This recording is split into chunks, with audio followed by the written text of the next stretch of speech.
Senhores, bom dia a todos.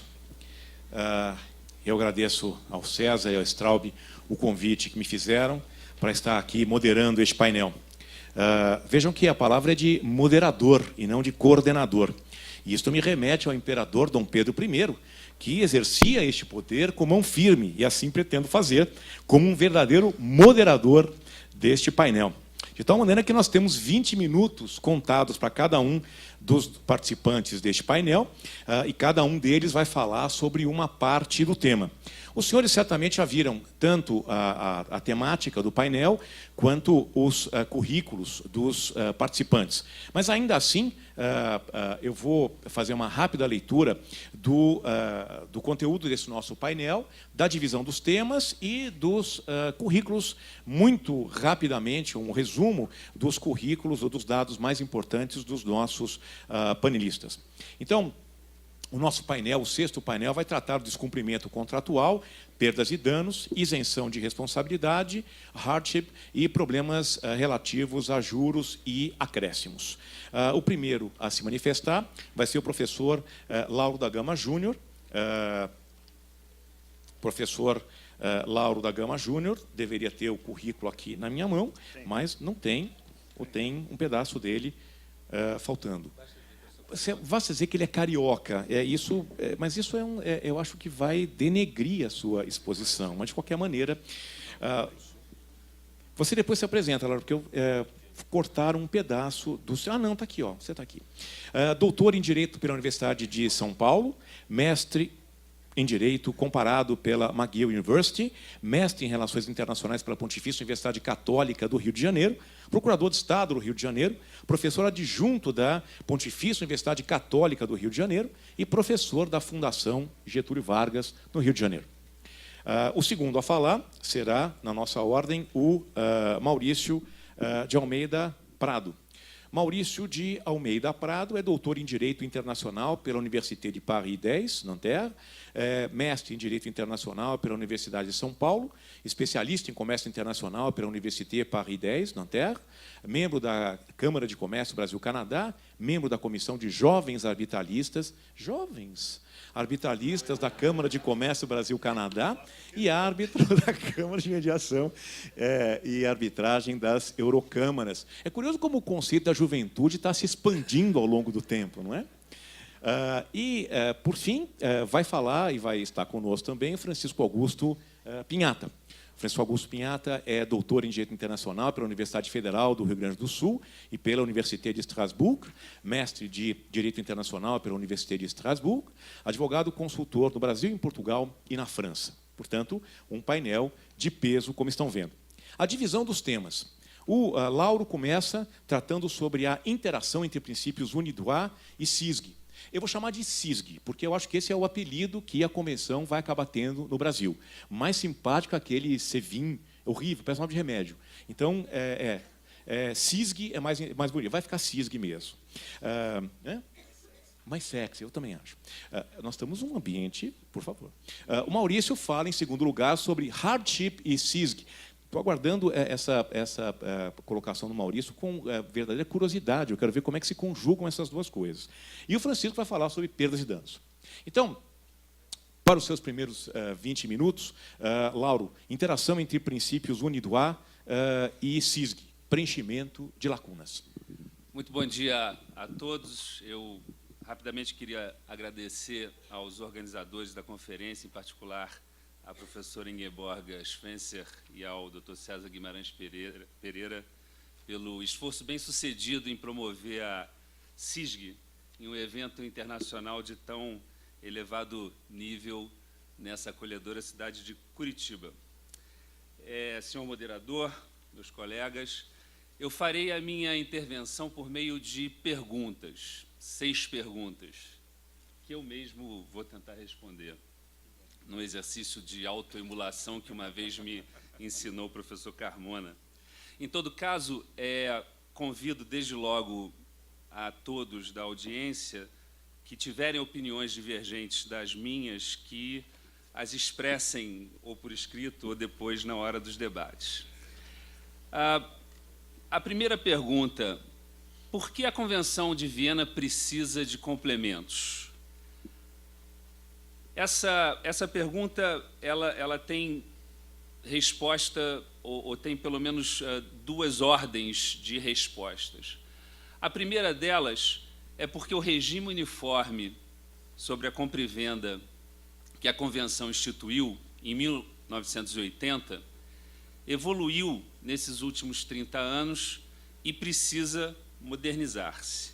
Ou seja, o regime envelheceu como nós envelhecemos. E, em segundo lugar, porque a Convenção de Viena é um instrumento internacional incompleto desde a sua origem. A primeira razão diz respeito às falhas da Convenção de Viena na perspectiva do tempo que decorreu entre a sua elaboração 40 anos atrás e as práticas contratuais contemporâneas. Nesses 40 anos, o mundo mudou, o comércio internacional multiplicou-se por várias vezes e também sofreu modificações radicais, como a redução do custo dos transportes, a revolução tecnológica das comunicações, com o advento da informatização, da internet, do contrato virtual e etc.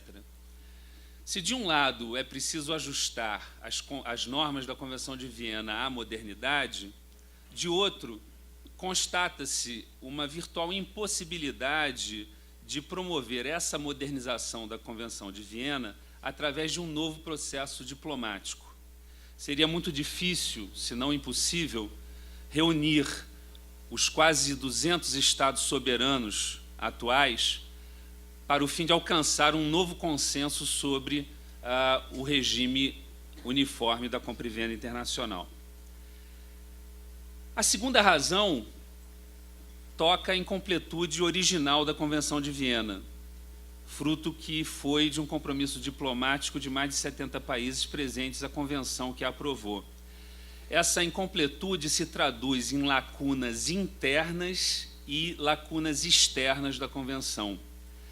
Aos temas excluídos, expressamente ou não, da Convenção, do seu escopo, e aí eu convido os senhores a olharem os artigos 4º e 5º da Convenção, que, respectivamente, excluem do seu âmbito de aplicação a validade do contrato e de qualquer de suas cláusulas, bem como os efeitos que o contrato possa ter sobre a propriedade das mercadorias, e o artigo 5º, que afasta a Convenção da responsabilidade do vendedor por morte ou lesões corporais causadas pelas mercadorias a qualquer pessoa.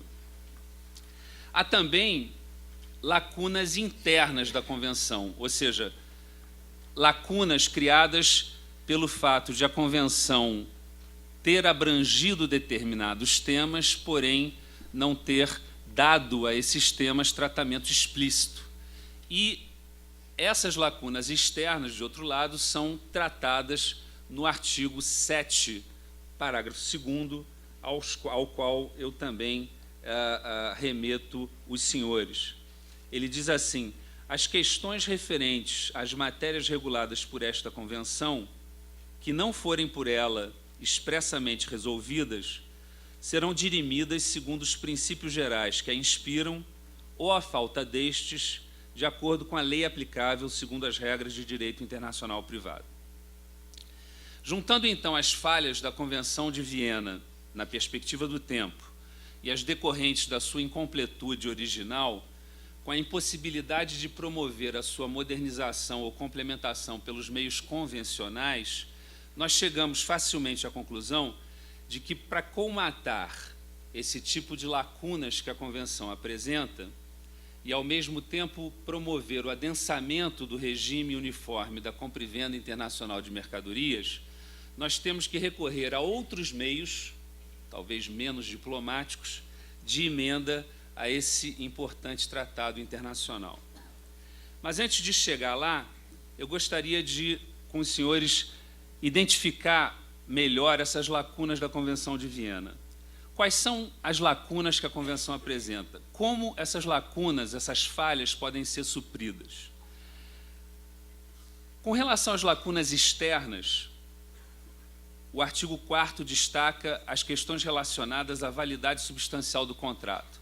Então, exemplificativamente, nós temos vícios ou defeitos do consentimento, erro, dolo, coação, lesão, incapacidade de parte, validade ou eficácia da cláusula de renúncia de direitos, da cláusula de limitação de responsabilidade, da cláusula penal compensatória, da cláusula de não concorrência, validade da celebração do contrato por um terceiro, validade de cláusulas padrão, standard terms, validade de usos comerciais, enfim, há um sem número de matérias que estão expressamente excluídas da Convenção.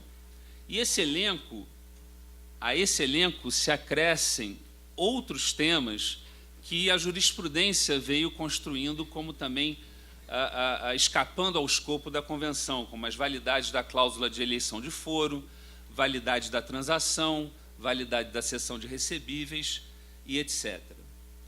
Pois bem, essas são as lacunas externas, assuntos que expressamente não estão contemplados na Convenção. E há as lacunas internas, ou seja, temas que são tratados implicitamente apenas pela CISG. Os exemplos mais comuns de que temos notícias são os seguintes: há defeitos de materiais fornecidos pelo próprio comprador ao vendedor para a sua manufatura, moeda de pagamento, cálculo de juros, hardship, o direito de recusar-se à prestação que lhe incumbe, ônus da prova e compensação. Como devem, então, ser preenchidas essas lacunas, essas falhas da Convenção de Viena? No que tange às lacunas externas, portanto, fora do escopo da Convenção, pode-se remediar a incompletude da Convenção de Viena mediante a aplicação de outros instrumentos internacionais que versem essa matéria, ou então, subsidiariamente, pelo direito nacional indicado ou designado segundo as normas de direito internacional privado.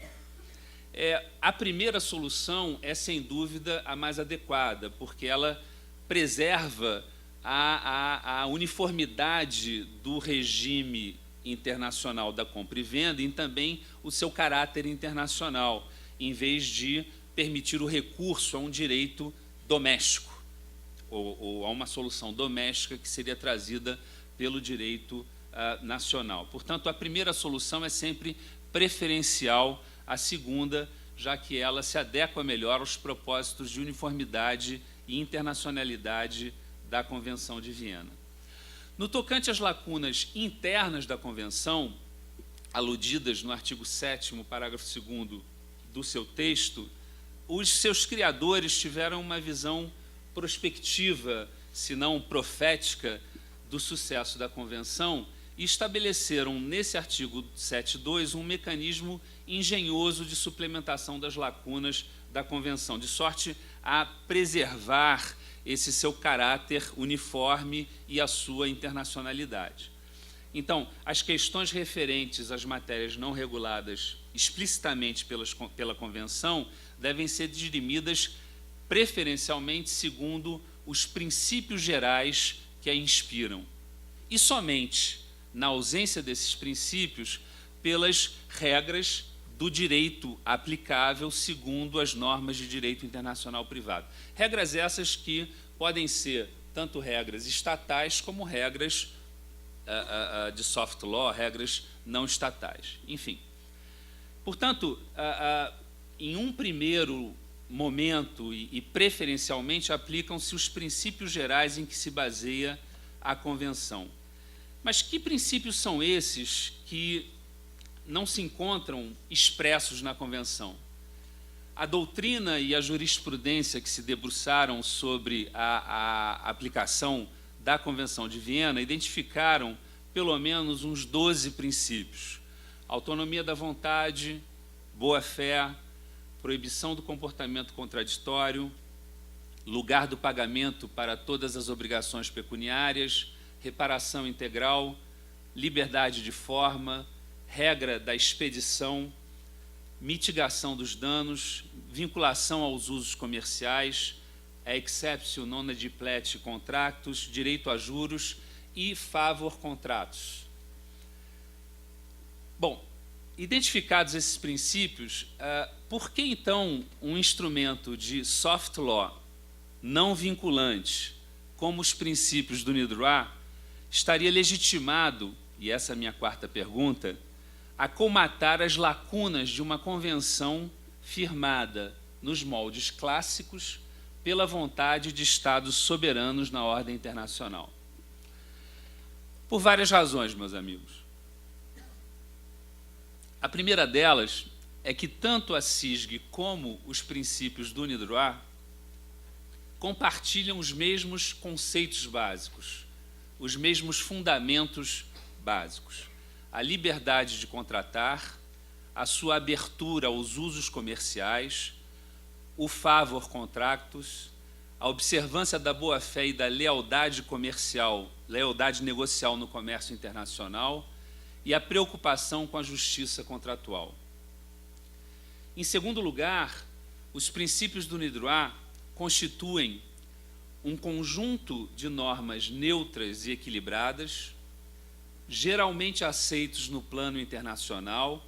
Os 20 anos de vigência dos princípios do NIDROIT e a sua cada vez mais larga aplicação na prática judicial e na prática arbitral estão a comprovar essa generalidade da sua aceitação.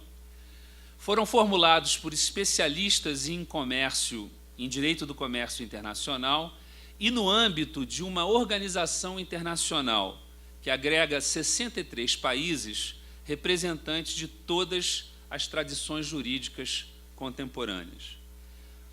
Em terceiro lugar, o recurso aos princípios do NIDROIT para superar as falhas da Convenção de Viena e não o recurso ao direito nacional indicado pelas normas de direito internacional privado, é o único meio apto a manter a uniformidade do regime da compra e venda internacional de mercadorias e, sobretudo, o seu caráter internacional. Se o vendedor chinês alega a violação pelo comprador brasileiro de algum dos deveres anexos ao princípio da boa-fé objetiva, por exemplo, o dever de informar-lhe a existência de normas sanitárias que sujeitam a entrega, a entrada da mercadoria no Brasil, é evidente que o juiz ou o árbitro não devem procurar no direito doméstico brasileiro os contornos da boa-fé objetiva. Deverão, ao contrário, procurar os contornos internacionais da boa-fé que estão postos ou na doutrina que se debruça sobre a Convenção de Viena, ou, melhor ainda, expostos no artigo 1.7 dos princípios do NIDROIT e nos seus comentários oficiais. É por isso que, em que pesem algumas opiniões divergentes, a melhor doutrina e jurisprudência majoritária entendem que os princípios do NIDROIT exprimem os princípios gerais em que se baseia a Convenção de Viena. Em que matérias, então, especificamente, os princípios do NIDROIT podem atuar como norma subsidiária da Convenção de Viena? No que tange às lacunas internas da Convenção, eu aponto a interpretação do contrato, em que o capítulo 4º da Convenção, dos princípios do NIDROIT, contém regras absolutamente compatíveis e complementares aos artigos 8 e 9 da Convenção de Viena, que são relativamente escassos no que tange à interpretação do contrato. O capítulo 4º dos princípios do NIDROIT contém 7 disposições sobre as regras de interpretação do contrato segundo a intenção das partes, segundo suas declarações e condutas individuais, contém um rol de circunstâncias relevantes na interpretação do contrato, negociações preliminares, práticas das partes, conduta posterior, tal como fazia o nosso artigo 131 do Código Comercial, enfim, e tem outras tantas regras que ajudam o intérprete na interpretação do contrato, enfim, e da conduta das partes. Portanto, são muito úteis nesse tema da interpretação do contrato. Outro tema em que os princípios são muito úteis, e isso vem sendo comprovado por uma extensa jurisprudência nesse sentido, é na determinação da taxa de juros aplicável ao pagamento de somas em dinheiro. O artigo 78 da Convenção de Viena é lacônico, no sentido de apenas estabelecer a obrigação do pagamento de juros, mas não estabelece, por exemplo, qual será a taxa de juros aplicada a essa obrigação de pagamento. O artigo 7.49 dos princípios do NIDROA traz uma regra sobre a determinação da taxa de juros, dizendo que ela deverá ser, no caso da omissão do contrato, aquela taxa bancária média para empréstimos de curto prazo a clientes preferenciais que vigore para a moeda de pagamento no local onde o pagamento era devido. E traz também outro critério subsidiário. Um terceiro e penúltimo item no qual os princípios são úteis é em regular a compensação, o CEROF, que é uma prática muito comum em contratos internacionais. A Convenção é totalmente omissa. E os princípios do NIDROA, no capítulo 8º, trazem todo um capítulo regulando a compensação em matéria de contratos internacionais. Há também um assunto muito importante e que vai ser tratado com muita propriedade pelo professor Maurício de Almeida Prado, que é o tema da onerosidade excessiva, do hardship, cujas regras trazidas pelos princípios do NIDROA também podem complementar com sucesso a Convenção de Viena. A minha sexta e última pergunta: a aplicação dos princípios, a aplicação subsidiária dos princípios do NIDROA às situações lacunosas da Convenção de Viena é a melhor solução? Como tantas outras coisas na vida, parece-me que ela é a melhor solução possível no momento. Ou seja, é uma solução legítima, eis que fundada na própria Convenção de Viena, é uma solução tecnicamente viável, tendo em vista o elevado grau de complementariedade entre esses instrumentos, é uma solução compatível com as necessidades do comércio internacional, porque preserva a uniformidade do regime da compra e venda internacional, evitando as incertezas decorrentes da interpretação e aplicação do direito doméstico, promove uma solução internacional para as lacunas da Convenção de Viena, tanto as internas como as externas, e o argumento definitivo é uma solução barata, pois os princípios do NIDROA se encontram disponíveis online, em várias línguas, no próprio site do NIDROA, e dispõe de comentários oficiais, bem como de um vasto repositório de jurisprudência no site da unilex.info. A doutrina costuma aludir à interação entre a CISG e os princípios do NIDROA. Eu preferiria utilizar o termo sinergia, que, embora vulgarizado pelos financistas das áreas de fusões e aquisições, ele quer dizer a ação conjunta de vários agentes visando a um resultado melhor que o das suas ações isoladas. Eu entendo, portanto, que há uma verdadeira sinergia entre os princípios do NIDROA e a Convenção de Viena, contribuindo de modo efetivo para o aperfeiçoamento do regime uniforme da Convenção de Viena.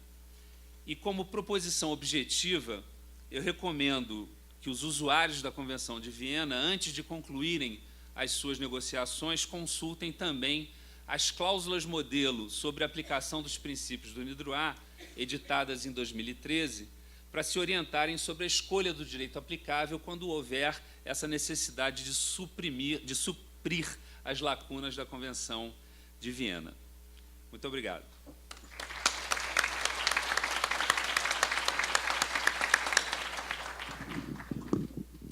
Muito bom. caro amigo Lauro, falou como um apaixonado dos princípios UNIDROIT. E é bom que o público saiba que nós estamos ouvindo alguém falar com paixão de um tema que estudou de maneira profunda, escreveu sobre ele, publicou a respeito. Entretanto, o público brasileiro, ao ouvir que uma convenção nova, como essa Convenção de Viena, que nós não entendemos direito, será complementada com um conjunto de princípios que nós não compreendemos muito bem, certamente vai se remeter e se reportar rapidamente ao artigo que mais será utilizado no Brasil desta convenção, se estes princípios forem seguidos, que é o artigo 6º, ou seja, não se aplica à convenção.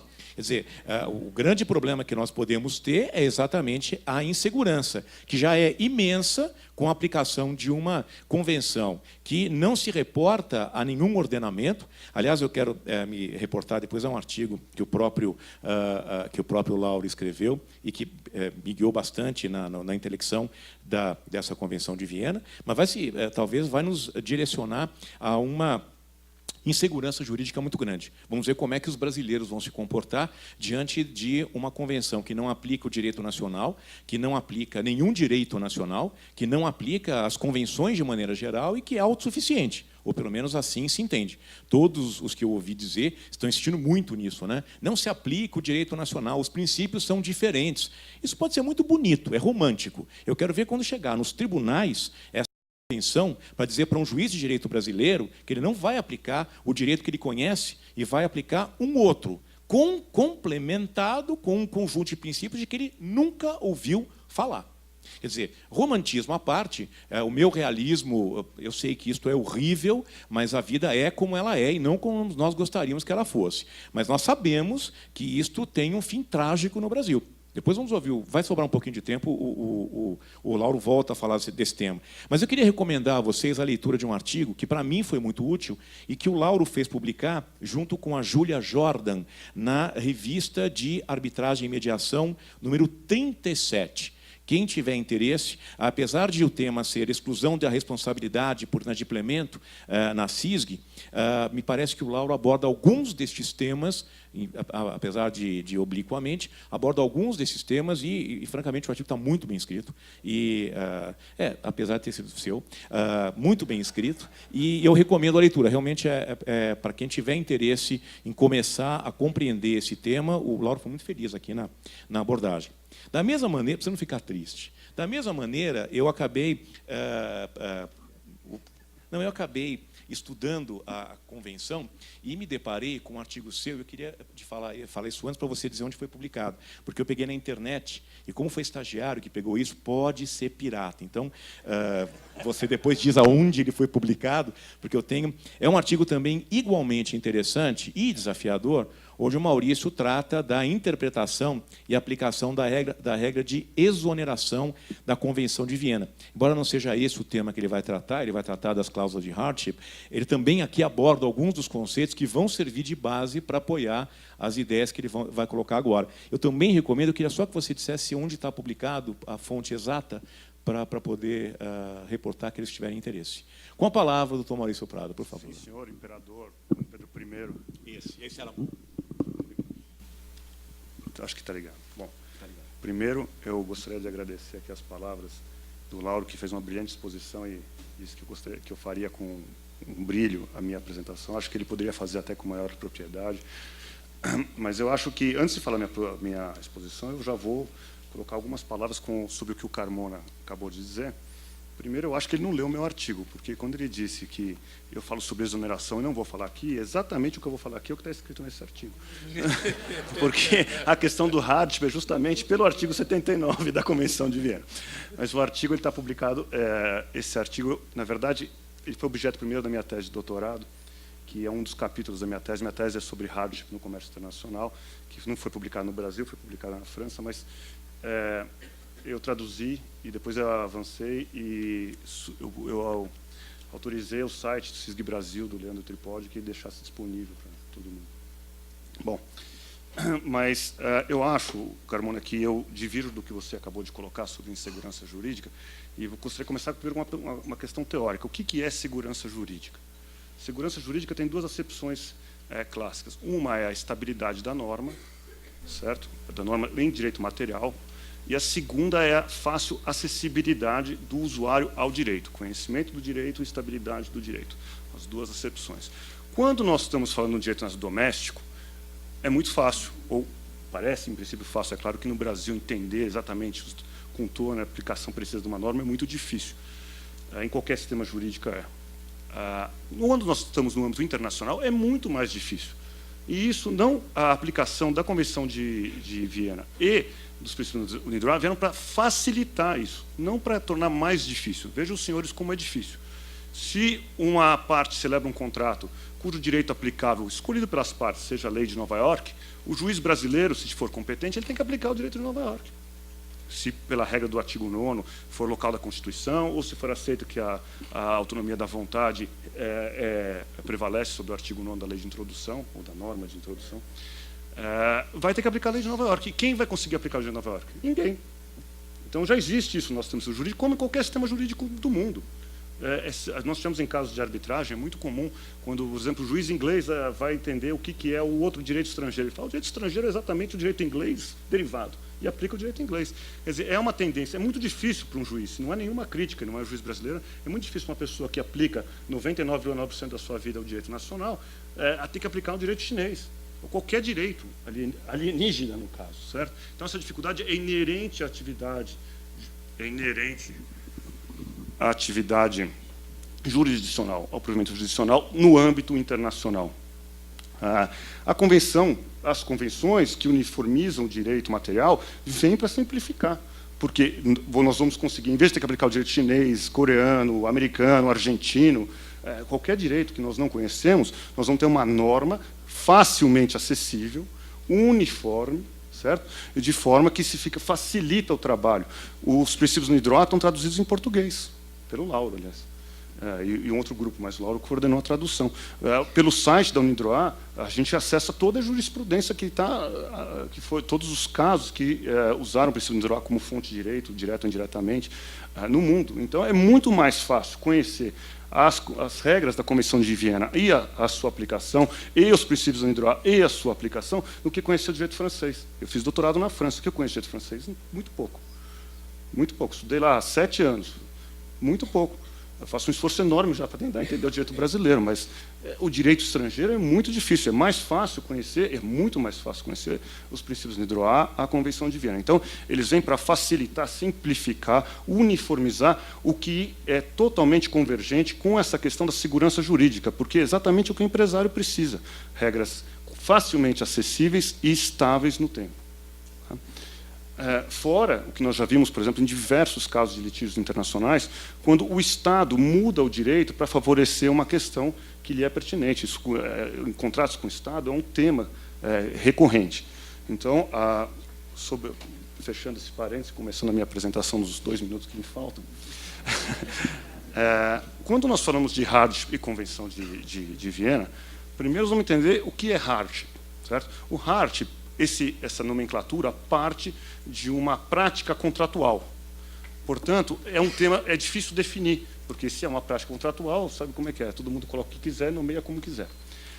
Mas há um consenso de que se trata de um remédio jurídico para situações ocorridas após a celebração do contrato, razoavelmente imprevisíveis, fora do controle das partes, e que causa uma onerosidade excessiva ou um desequilíbrio econômico do contrato relevante. Tá? Vejam que eu falei da definição, não tratei dos efeitos. Eu falei quais são os requisitos para a aplicação do hardship. Tá? Um evento superveniente, que seja razoavelmente imprevisível, fora do controle das partes e que rompa o equilíbrio do contrato. Não estamos falando de uma obrigação de renegociação do contrato, não estamos falando de intervenção do contrato pelo árbitro ou pelo juiz, não estamos falando de extinção do contrato. O hardship é definido pelas suas como força maior e possibilidade absoluta, não pela consequência, que é a exoneração do contrato. Em outros sistemas, ou mesmo no princípio do UNIDROIT, há modificações da forma em que se implementam as consequências. Isso é muito importante, e porque, justamente, quando vai ser considerar essas situações de hardship dentro da Convenção de Viena, nós nos remetemos ao único artigo que trata sobre essa matéria, que é o artigo 79, traduzido para o português como exoneração de responsabilidade. Eu vou ler para os senhores o artigo 79, vou colocar um caso concreto e nós vamos decidir junto se isso se aplica ou não se aplica. O artigo 79, parágrafo 1º, diz: a parte não será responsável pelo inadimplemento de qualquer de suas obrigações se provar que tal inadimplemento foi devido a um motivo impeditivo fora de seu controle que não era razoável esperar que fosse levado em consideração no momento da conclusão do contrato, ou que fosse evitado ou superado o motivo impeditivo ou as suas consequências. Bom, nós estamos vendo aqui claramente alguns elementos comuns, que são a imprevisibilidade, a razoável imprevisibilidade, a questão de que, para a aplicação desse remédio jurídico, o evento que acarretou a situação tem que ser fora do controle das partes, por isso nós entendemos que a parte não deu causa ao evento, não tem culpa em relação ao evento, e que tomou as medidas razoavelmente que poderiam uma pessoa experiente, comerciante experiente, tomar naquelas circunstâncias para evitar o impacto sobre o contrato, mitigar os danos posteriormente. Bom, fica a questão se o motivo impeditivo, esse termo impeditivo, significa um impedimento absoluto ou um impedimento relativo. Veja que quando nós começamos a colocar adjetivos, essa é a polêmica que existe já há anos sobre a questão, aí começa a ter posições diversas. Então, há uma série de acadêmicos e alguns tribunais também que entenderam que não há espaço dentro da Convenção de Viena para acolhimento de situações em que excessiva onerosidade no cumprimento de contratos seriam suscetíveis de aplicação, não haveria espaço para acolhimento dessas situações pelo artigo 79, porque ali está falando do impedimento, ou seja, um impedimento absoluto. Há uma decisão importante em sentido contrário, mas o fato é que há aqui uma ambiguidade, porque acaba se definindo não pelo que é impeditivo, mas pelo adjetivo. É absoluto ou é relativo? Então, há uma lacuna interna na Convenção. A matéria é regulada pela Convenção, uma lacuna interna na Convenção. Há argumentos nos dois sentidos, de que é importante manter-se a uniformidade, o aspecto mais literal da Convenção e, portanto, não se aplicar o artigo 79 para as matérias de hardship. Um outro argumento também é que, nos trabalhos preparatórios da Convenção de Viena, houve propostas para a inclusão de uma regra de mudança de circunstâncias, que não foi aceita. Então, uma interpretação autêntica talvez não levasse a isso. Porém, há argumentos em outro sentido, como, por exemplo, o que o Lauro coloca, que é até a necessidade da Convenção evoluir para corresponder a uma convergência com outros instrumentos internacionais, com o que está acontecendo no mundo hoje, e não mais com o que era o mundo nos anos 70. Lembre-se, senhor, dos anos 70, nós estamos no meio da Guerra Fria, no mundo bipolar, e hoje nós estamos num cenário em que o comércio internacional era concentrado em alguns polos, Europa, Estados Unidos e Japão, e com o que aconteceu posteriormente, nós temos, de fato, hoje, quase 200 países participando do comércio internacional, participando dos foros internacionais, da elaboração do direito internacional, e isso mostra um pouco a dificuldade que nós temos hoje de se formar consensos internacionais. Então, a evolução das convenções via uma reforma da convenção é impossível. A evolução, portanto, se faz através de instrumentos de soft law, como os princípios do NIDROA, e, é claro, pela interpretação que os tribunais têm que dar a esses instrumentos para aplicar esses instrumentos no mundo de hoje, não aplicar o instrumento como ele foi concebido há 40 anos atrás. Bom, a decisão importante que mudou um pouco as coisas, porque antes haviam algumas decisões que diziam que o hardship não estava acolhido no artigo 79, até que, em 2009, um tribunal, a Corte de Cassação belga, deu uma decisão importante num caso de uma exportação. Era uma série de contratos entre um vendedor francês e um comprador holandês, mas o local de entrega era na Bélgica, e a matéria, o bem, eram tubos de aço. E, após a celebração do contrato, houve um aumento, naqueles bons tempos que a Vale ficava feliz, um aumento de 70% no preço do aço. E o vendedor mandou para o comprador um documento dizendo, olha, dado que o preço subiu 70%, nós estamos reajustando o preço contratual, o contrato não previa nenhuma cláusula de reajuste, em 440 mil euros. E o comprador não aceitou, e o comprador francês, desculpa, o vendedor é francês, o comprador holandês. E a questão foi submetida aos tribunais belgas. A primeira instância não acolheu a questão do hardship na Convenção de Viena. A segunda instância, a Corte de Apelação da Antuérpia, aceitou, e a Corte de Cassação também aceitou com fundamentos diferentes. O importante não é discutir o que os fundamentos, tem muita crítica aos fundamentos adotados, mas o fato é que a Corte de Cassação entendeu que um evento exterior às partes, imprevisível e que cause uma excessiva onerosidade é um impedimento nos termos do artigo 79 da Convenção de Viena. Essa é a questão hoje, se é ou não é um impedimento. As críticas que falam, olha, o que o tribunal fez na sequência? Na verdade, a Corte, a segunda instância, já havia penalizado o comprador por não ter negociado o contrato. Então, fixou a indenização correspondente exatamente aos 440 mil euros com uma penalização ao não cumprimento da obrigação de indenização. A Corte de Cassação não reformou a decisão, né, acolheu com outros fundamentos, portanto, essa foi a decisão final no caso. E é muito criticada porque há uma certa resistência em aceitar o hardship, dado que a Convenção de Viena em nenhum momento fala sobre a obrigação de renegociar o contrato. O artigo 79 não fala disso. Alguns doutrinadores usam outros artigos para dizer, olha, poderia, sim, os princípios de droit, a sentença, o acórdão, remete diretamente aos princípios de droit, utilizando o 7.2. Mas o fato é que, o primeiro ponto que eu gostaria de dizer para o senhor é o seguinte, pode-se acolher dentro do artigo 79 situações de excessiva onerosidade e, como consequência da aplicação do artigo, aplicar-se a exoneração das obrigações. Isso é o acolhimento das situações de hardship. Isso é muito comum em cláusulas contratuais. Há inúmeras cláusulas contratuais.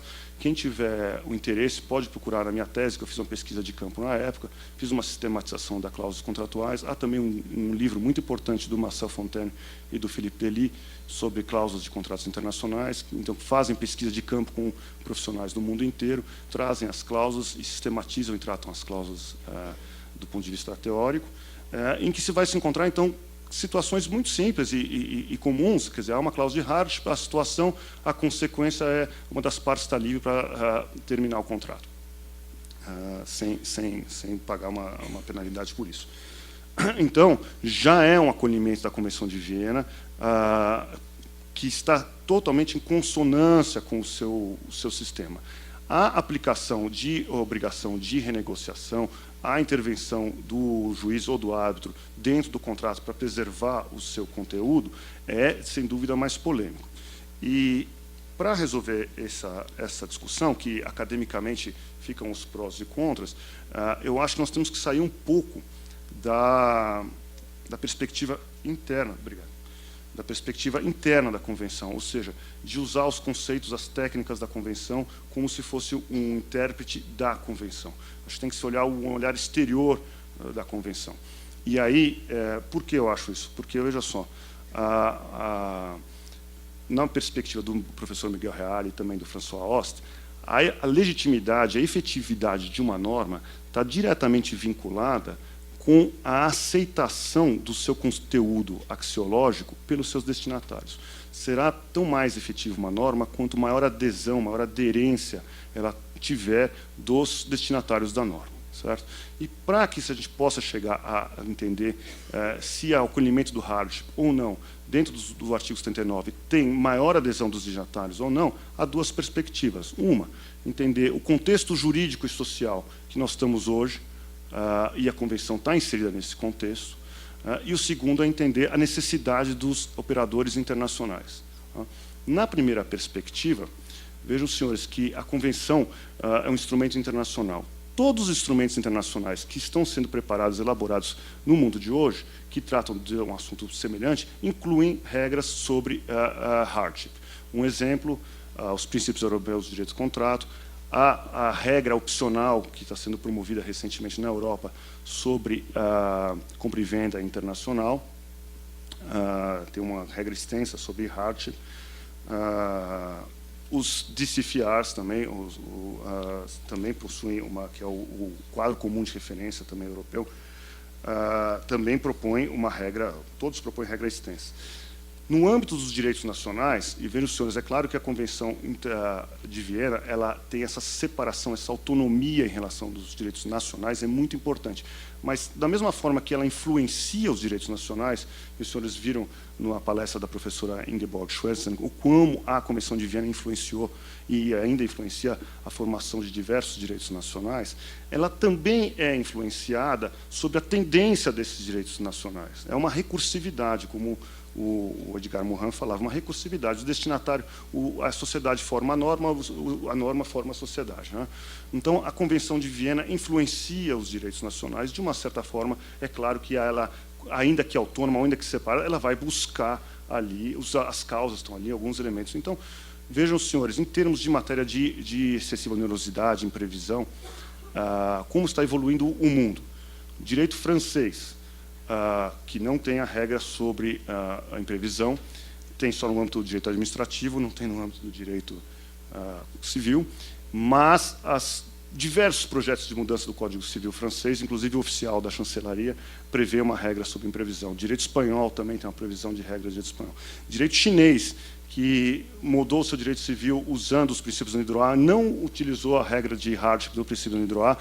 A Suprema Corte chinesa emitiu um parecer dizendo que a boa-fé é fundamental e que as matérias de imprevisão devem ser adotadas, então se cogita hoje que o direito chinês daqui para frente também vai mudar.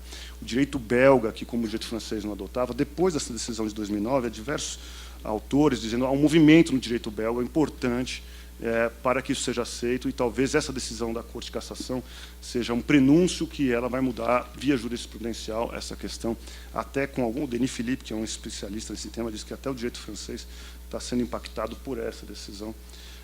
Na América Latina, veja, não só o direito brasileiro, o argentino, o direito mexicano é uma exceção, quer dizer, no mundo, as reformas do direito nacional, o projeto AADA para a África, todos possuem regras de hardship. Então, dentro do mundo jurídico, em que a conversão está imersa, há uma tendência para que até no direito americano tem a regra de impracticability of performance, no Uniform Commercial Code, que aplica para vendas, especificamente para vendas. Então, há uma tendência nesse sentido. Do ponto de vista socioeconômico, como o Lauro já tinha salientado, mas é muito importante. Veja, nós estamos em um mundo muito mais complexo hoje, né? 192 países nas Nações Unidas, 200 e poucos na FIFA. Então, tem mais países registrados na FIFA do que nas Nações Unidas. Esse é um mundo de muita complexidade jurídica, no mínimo 190 ordens jurídicas distintas, muito mais do que isso, porque só nos Estados Unidos, em matéria de direito comercial, cada estado tem sua autonomia. Então, é um mundo muito complexo. É fundamental que o tempo esteja encerrado. É fundamental que haja uma convergência, ou seja, e com essa integração, dada a integração econômica das diversas nações, nós temos hoje, economicamente e socialmente, nossas relações muito integradas, de forma que, como consequência inexorável desse mundo mais complexo, nós temos também uma instabilidade maior. Hoje, todos nós estamos mais atentos ao que está acontecendo nos Estados Unidos, na Crimeia, o que aconteceu, um tsunami no Japão, que afetaram diversos contratos no Brasil. Quer dizer, a instabilidade tem um fator relevante, muito importante. E ao direito não promove a segurança jurídica negando a realidade, negando a estabilidade e favorecendo a regra do pacta sunt servanda, quando é justamente a dissociação entre a literalidade do contrato e a realidade que é a causa do problema. Então, o direito deve, ao contrário de negar a realidade, deve reconhecer a força desses eventos, da instabilidade, da imprevisibilidade, e organizar os efeitos disso dentro das relações jurídicas. Só dessa forma é que ele vai promover uma segurança jurídica, liberdade e justiça. Obrigado.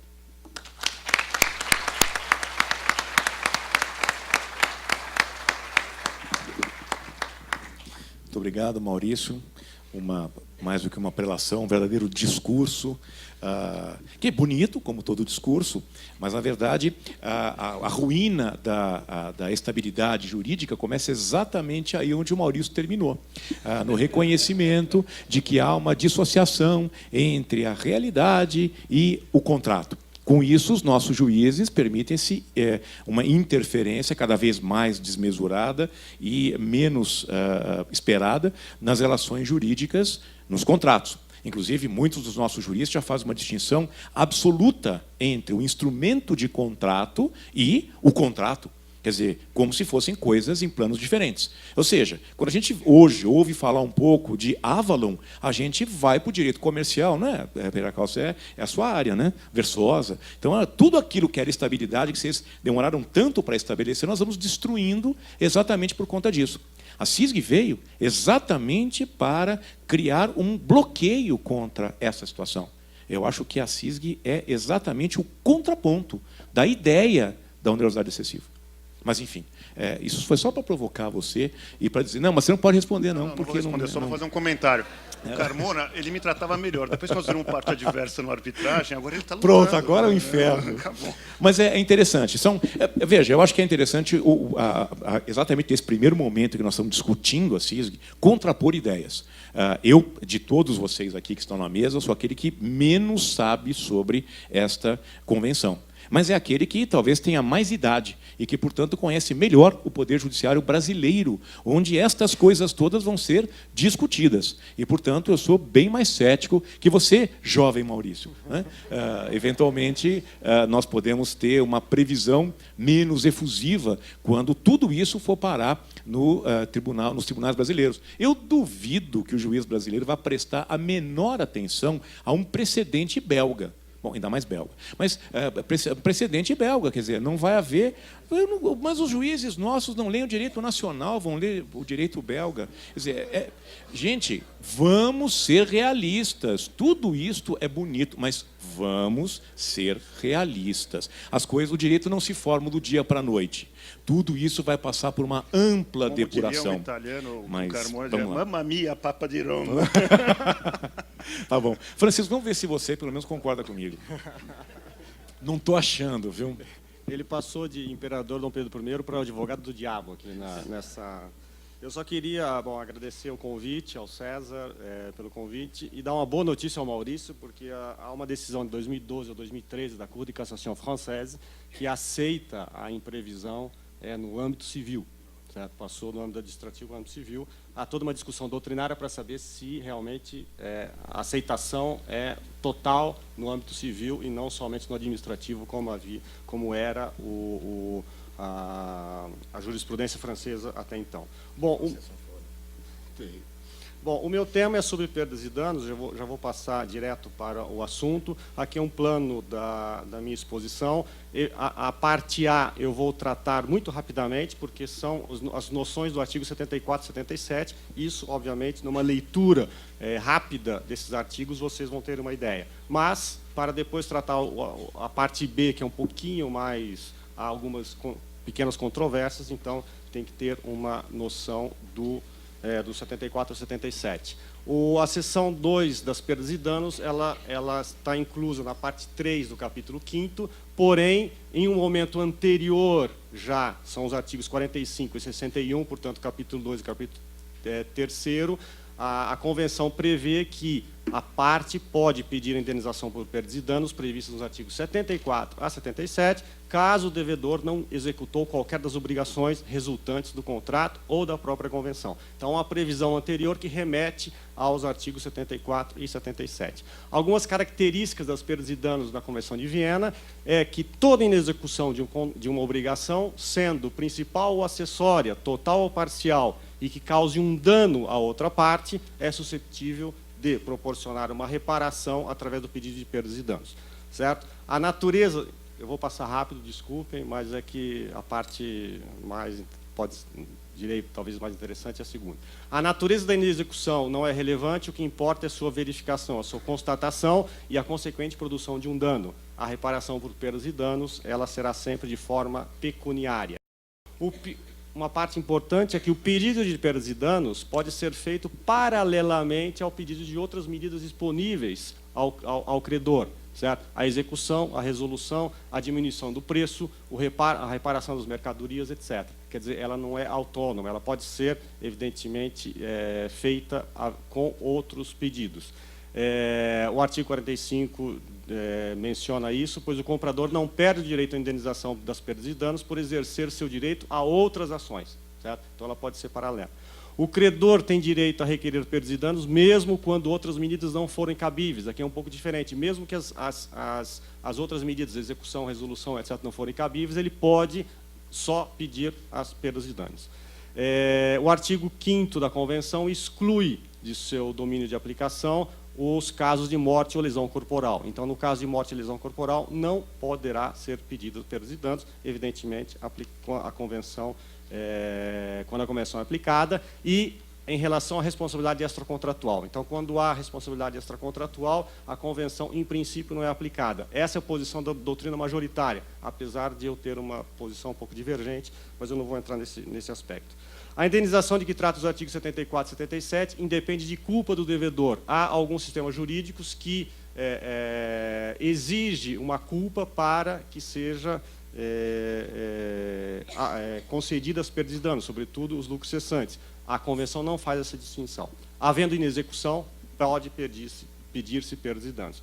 Um panorama geral dos artigos 74 é que as condições, certo? Quando houver contravenção ao contrato, total ou parcial, existência de um dano e nexo de causalidade. Essas são as condições para o pedido de perdas e danos. O direito, tanto do comprador quanto do devedor, quer dizer, não é específico de uma das partes, mas é tanto de um lado quanto do outro, e a consagração do princípio da reparação integral, que nós vamos ver um pouquinho mais para frente, certo?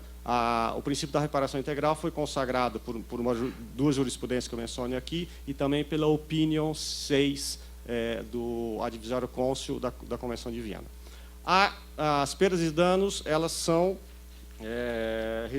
restritas, podemos dizer, danos emergentes ou lucros cessantes. A Opinion 6 menciona essa questão. Os limites dessa aplicação das perdas e danos é o princípio da previsibilidade, que nós veremos logo a seguir, o princípio de mitigar os prejuízos futuros, certo? É o artigo 77 que veremos, e as perdas e danos não podem deixar a vítima uma melhor situação daquela em que ela teria caso o contrato fosse executado. O princípio da previsibilidade, que é um pouquinho, que vamos só falar um pouquinho nele, é o que está no artigo 74. O artigo 74 diz que as perdas e danos não podem exceder o valor dos danos emergentes e dos lucros cessantes previsíveis no momento da conclusão do contrato, levando o quê? Em conta os fatos previsíveis que tinha ou devesse ter conhecimento naquele momento. Se o vendedor, por exemplo, aqui eu dou um exemplo, não foi informado e não teria como saber que aquelas mercadorias seriam destinadas por uma feira, por exemplo, de exposição, né, não há indenização de perdas e danos sobre aquele enfoque. Pode haver sobre outros enfoques, mas não sobre esse enfoque de uma mercadoria relacionada com a feira.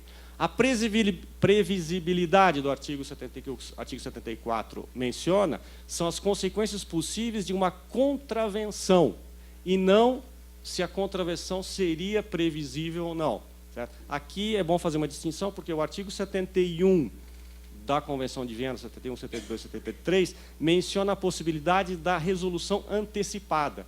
No caso da resolução antecipada, quando a contravenção é previsível, eu posso fazer a execução antecipada. Aqui é um pouco diferente, não é a contravenção que é previsível, é as consequências de uma possível contravenção, certo? Quando há essas... Eu tenho que imaginar que, havendo uma inexecução, haverá um prejuízo X, Y, Z da outra parte. É esse montante que deverá ser considerado para as perdas e danos da Convenção de Viena.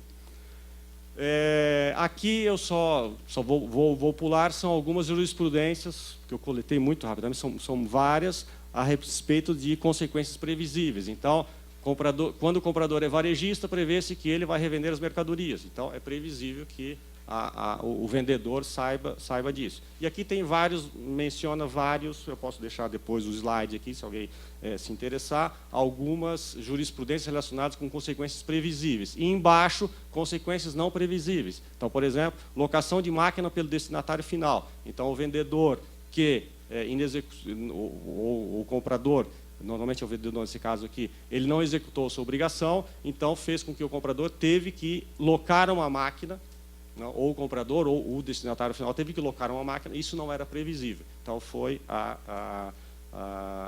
uma das jurisprudências que eu citei. Bom, o artigo 75 fala... Eu havia esquecido que no artigo 74... eu coloquei regra geral em relação aos artigos 75 e 76. Então, o artigo 74 é a regra geral e depois vem como seriam as regras especiais, que é o artigo 75 e 76. A regra especial em relação ao 74.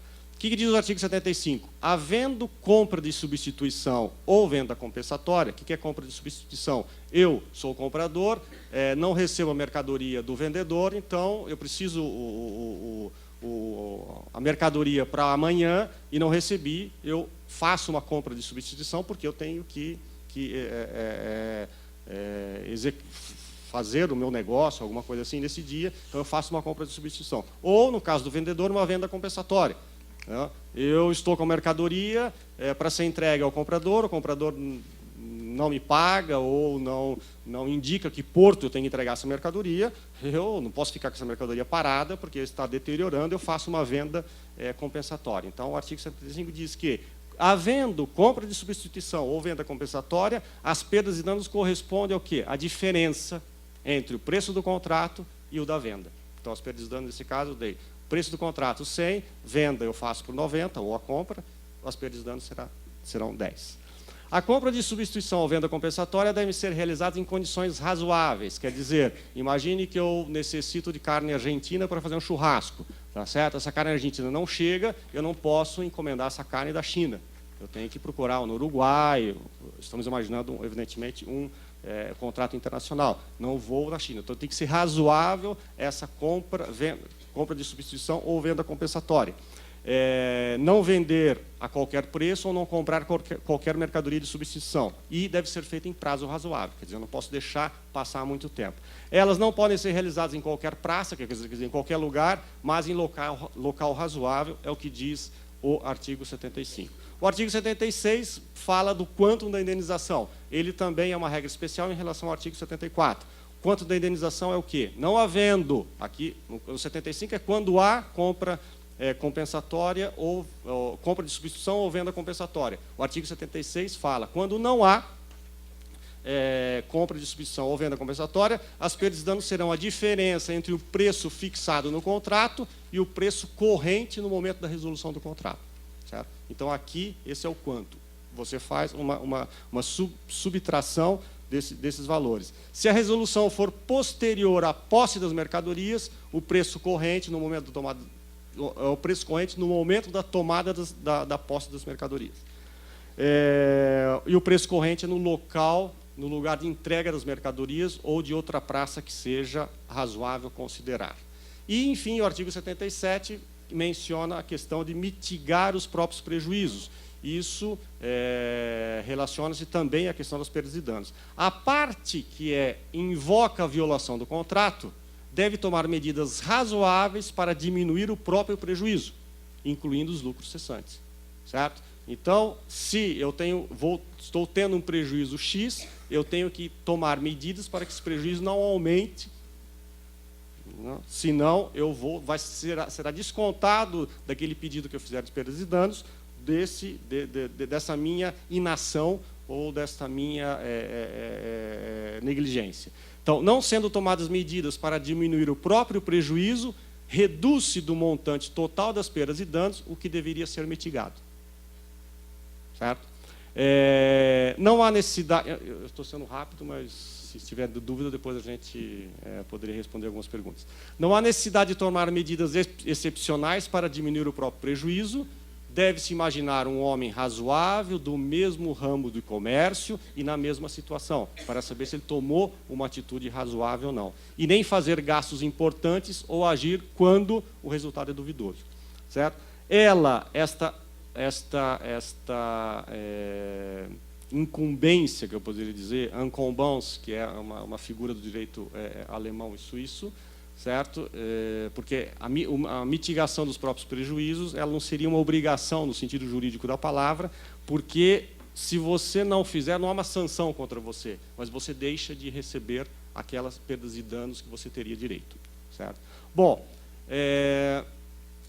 alguns exemplos também de prejuízos que foram ressarcidos sobre a alcunha de perdas e danos. Então, aqui vem exame das mercadorias, manutenção de estocagem das mercadorias, conservação das mercadorias, gastos com expedição e desembaraço aduaneiro da devolução das mercadorias, etc., etc. São algumas jurisprudências relacionadas com as perdas e danos, que foi concedida perdas e danos sobre essa alcunha.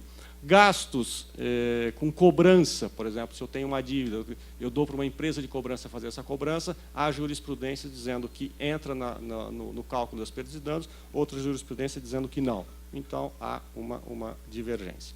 Bom, e aqui eu entro nas particularidades de alguns aspectos da perdas e danos para saber o que faz parte das perdas e danos da Convenção de Viena, certo? Antes de entrar, de mencionarmos isso, é bom somente lembrar, que aqui nós temos vários juízes, que as perdas e danos são questão de fato, e, portanto, ela é apreciação soberana do juiz, né? E ela vai depender, obviamente, do caso concreto, do fato, certo? Para saber se há possibilidade do pedido ou não.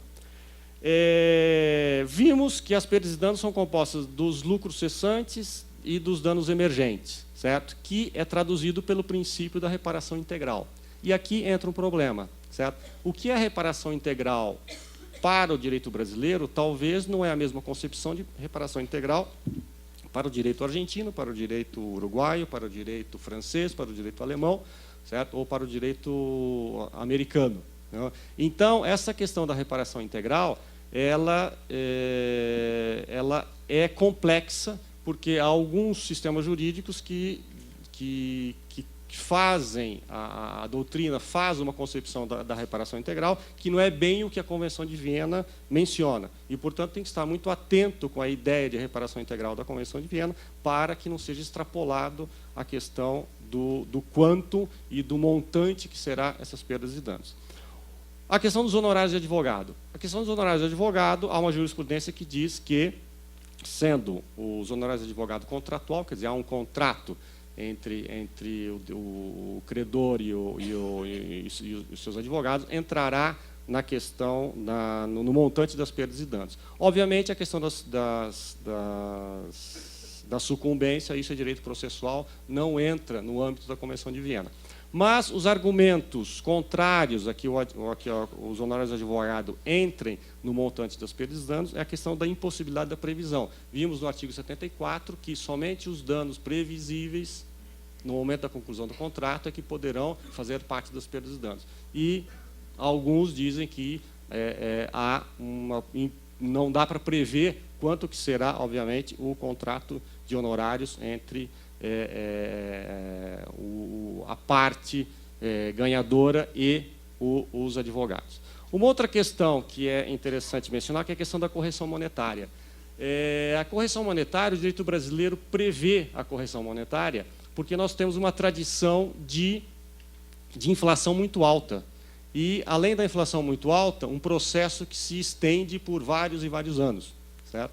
Então, essa questão da correção monetária é crucial no processo brasileiro, porque o dinheiro desvaloriza muito rapidamente. Mas não são todos os países que têm essa mesma concepção de correção monetária. Há, obviamente, uma certa correção, mas não é do modo que é realizada no Brasil.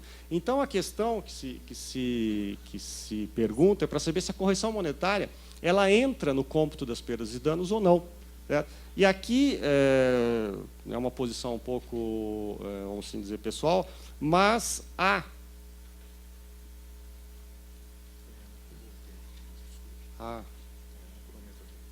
desculpa. Tá bom. Não, aqui de 5 minutos passou o tempo encerrado. Realmente foi um pouco. Talvez o relógio aqui.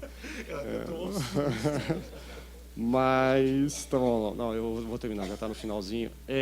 Pela aplicação da correção monetária nas perdas e danos, é a questão do princípio da reparação integral. Faz parte da reparação integral, etc. Porém, há uma questão que é o seguinte: no caso do direito brasileiro, se a correção monetária fosse prevista pelo ordenamento processual brasileiro, a Convenção não tem nada que falar. Aplique-se no ordenamento processual brasileiro, certo? Correção monetária, não há problema nenhum. No Brasil, o 461 do processo não fala em correção monetária. A correção monetária é prevista pelo ordenamento material brasileiro. Ora, o ordenamento material brasileiro, que é os artigos 402 a 405 do Código Civil,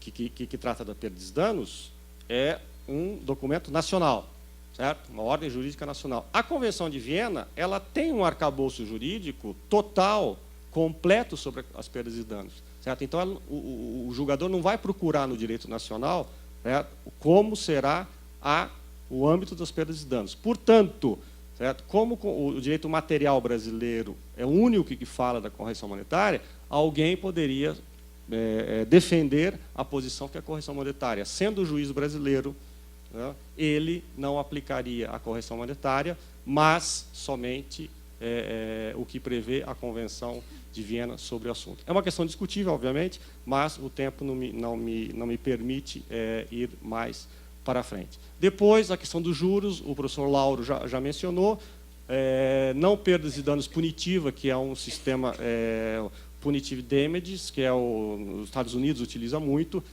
as perdas e danos não inclui a perda e danos punitiva, e o dano moral somente se ele tem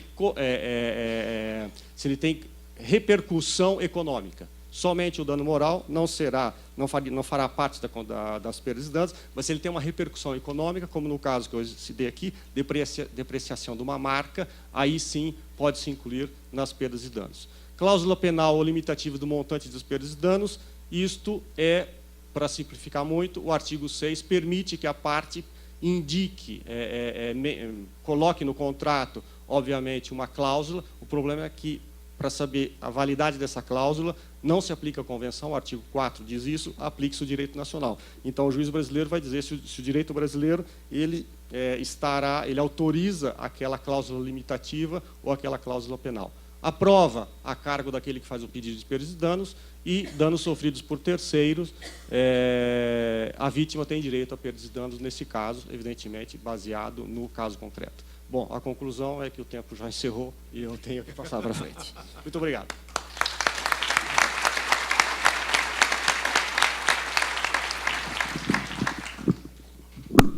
Obrigado, Francisco, mas eu recebi uma rígida recomendação da organização de que 12:30 eles cortam o som e apagam a luz. Então, Lauro, 2 minutos para responder a pergunta que foi feita. Você lê a pergunta e responde, fica mais fácil.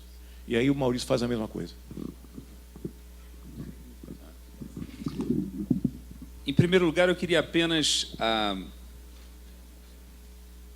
comentar uma afirmação sua de que eu havia falado com paixão sobre os princípios do UNIDROIT. É verdade, mas também falei com temor reverencial, em razão da presença entre nós do Zé Ângelo Estrela Faria, secretário-geral do UNIDROIT, que é também uma autoridade do assunto, e também do meu amigo Maurício Almeida Prado, que já estagiou no UNIDROIT, enfim, móveis e utensílios, né, do UNIDROIT. Descepriado, Enfim, a pergunta que me fizeram é a seguinte: em uma arbitragem internacional, no caso de as partes terem silenciado acerca da aplicabilidade dos princípios do UNIDROIT, esses princípios seriam mesmo assim aplicáveis e vinculariam o tribunal?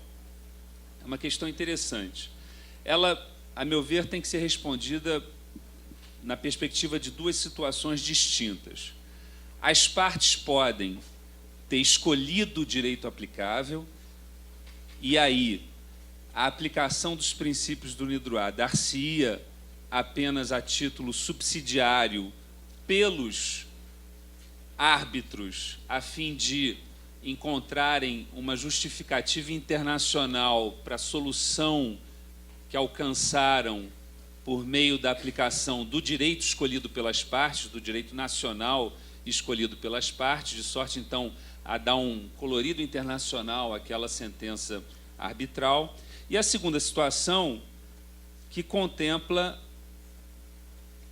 a não escolha, né, a omissão das partes no que tange ao direito aplicável. Então, se as partes não escolheram o direito aplicável, o tribunal arbitral terá uma autonomia ampla para determinar qual o direito aplicável à questão. E, nesse caso, poderá escolher ou determinar a aplicação dos princípios do droit como lei aplicável ao contrato, como direito aplicável ao contrato, ou também aplicá-lo a título subsidiário, se tiver o tribunal escolhido um direito outro, um direito nacional, a CSD, como direito aplicável ao contrato. Obrigado. Bom, o professor Haroldo Versosa fez uma pergunta que é a seguinte: a proteção via hedge feita pelas duas partes seria considerada uma cláusula natural nas compras internacionais, objetivando a não ocorrência de onerosidade excessiva, evidentemente, quando há uma oscilação da moeda, como é o caso frequente aqui no Brasil. Eu acho que é uma prática, um uso, não é necessariamente uma cláusula natural. Natural parece que em toda e qualquer circunstância o hedge estaria presente. Acho que nos grandes contratos internacionais é uma prática.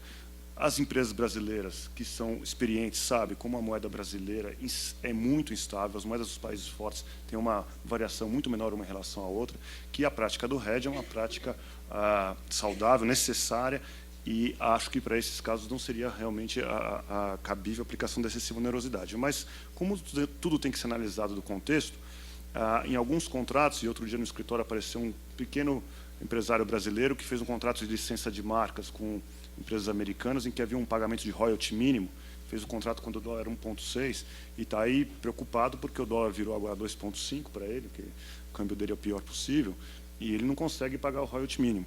Então, será que ele deveria ter feito hedge? É a pergunta que o judiciário vai responder, mas não acho que é tão natural, né? Então, é uma pergunta. Agora, portanto, tem que entender dentro do contexto. Agora, com relação ao que o Carmona falou, só queria fazer uma ponderação. Como que os juízes brasileiros, os juízes brasileiros não vão analisar as decisões internacionais, muito menos belga. Eu acho o seguinte: primeiro, na Convenção de Viena, o Brasil assumiu a obrigação de buscar uma interpretação uniforme para a própria Convenção. Portanto, estamos obrigados, pelo tratado, a fazê-lo. Os juízes, o Estado, os árbitros estão obrigados a fazê-lo. Segundo, como se faz isso? De uma forma mais simples, os advogados levam o direito. Os advogados vão levar as causas. São 4 decisões, 5 decisões, é muito simples, está todos no site. Então, os advogados levarão o direito. Não acho que haverá dificuldade de ter acesso. É mais como os juízes fazem para acessar hoje a jurisprudência dos nossos tribunais. É muito mais difícil, devo dizer. Tem que procurar mais do que ir no site da PACE, no site da Uncitral, ou do que nesse caso.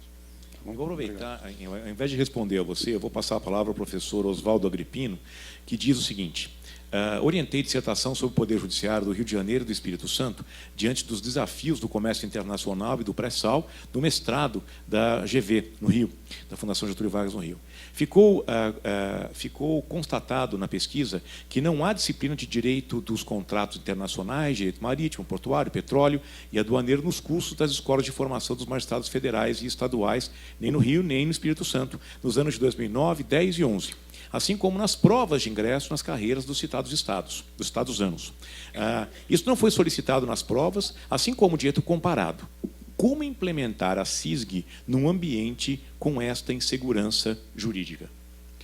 Não sei quem vai responder essa pergunta, acho que nenhum de nós. Talvez um painel que começa às 4 horas da tarde e que o ministro Rui Rosado está lá em cima, já está pensando em que resposta vai dar para uma ponderação como essa, que, portanto, Maurício, não é minha, mas é do professor Oswaldo. Professor, obrigado. Viu? Isso. Por favor. Tem uma pergunta do Marcelo Azevedo dizendo: sendo a contratação internacional, regra geral, em dólar, com a aplicação da CISG no Brasil, o Poder Judiciário não poderia eventualmente inovar e condenar em dólar, excluindo a correção monetária, com a conversão para pagamento em